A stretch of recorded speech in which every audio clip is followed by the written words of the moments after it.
അപ്പോൾ ഈ പ്രഗ്നൻസി ശരിക്കും പറഞ്ഞു കഴിഞ്ഞാൽ ഒരുപാട് അസുഖങ്ങൾ പ്രിവെൻറ്റ് ചെയ്യാൻ പറ്റും.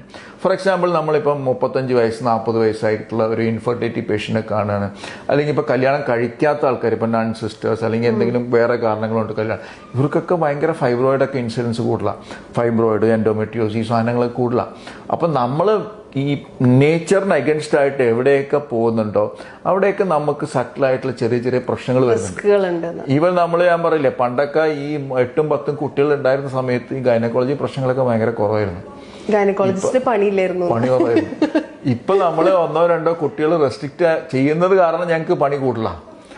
അപ്പൊ എന്ന് വെച്ചിട്ട് കണ്ടമാനം കുട്ടികൾ ഉണ്ടാവുന്ന അങ്ങനെയല്ല കേട്ടോ. അപ്പൊ നമ്മുടെ സോഷ്യൽ കാര്യങ്ങൾ കണ്ട് നമ്മൾ റെസ്ട്രിക്ട് ചെയ്യുന്നു. അത് രണ്ടും കൂടി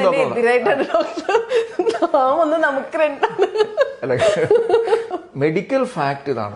അപ്പൊ ആ പ്രഗ്നൻസി വരുന്നത് കറക്റ്റ് സമയത്ത് അല്ലാന്നുണ്ടെങ്കിൽ അതിൻ്റെതായിട്ടുള്ള ഒരുപാട് ഡിഫിക്കൽട്ടീസ് ഈ പേഷ്യൻസിന് വരുന്നുണ്ട്. അത് പ്രഗ്നൻസി കറക്റ്റ് സമയത്ത് വരണമെങ്കിൽ നാച്ചുറലി കല്യാണം കറക്റ്റ് സമയത്ത് വരണം.